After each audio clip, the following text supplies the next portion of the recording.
Who is a celebrity that that Bruce wishes he could have worked with in WWE? John Madden.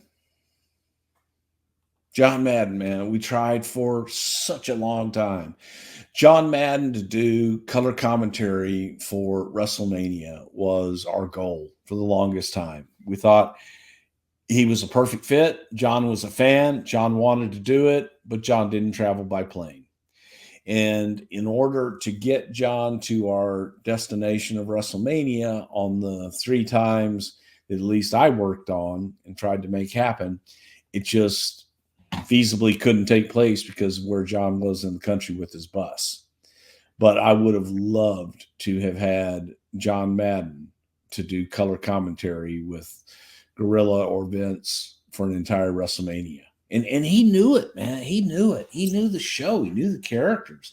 He loved the characters. I would have probably wanted to put him with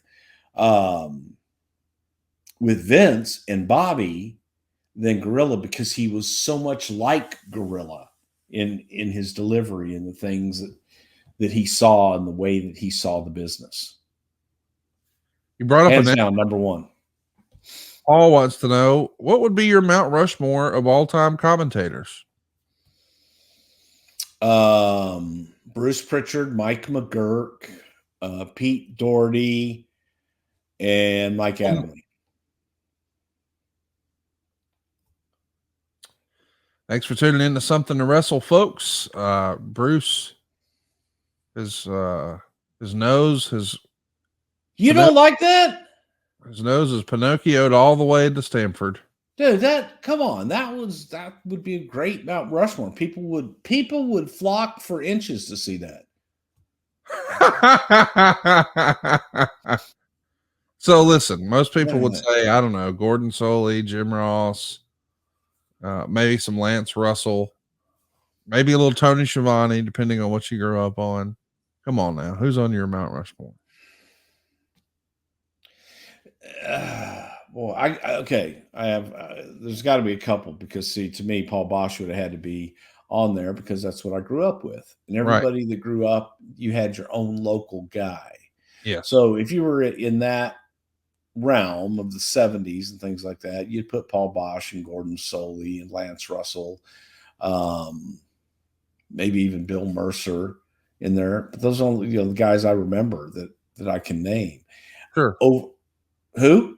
I said, sure. No, I'm agreeing with you. Yeah. Everybody's favorites they grew up with. I think overall, wow. I think JR would be in there for sure. Yeah. But then it gets iffy. Maybe for the old timers, Gordon could be in there. But I think for the WWF crowd, they'd probably put Vince and Monsoon. All right, so Vince, Monsoon, Jim, and Bosch.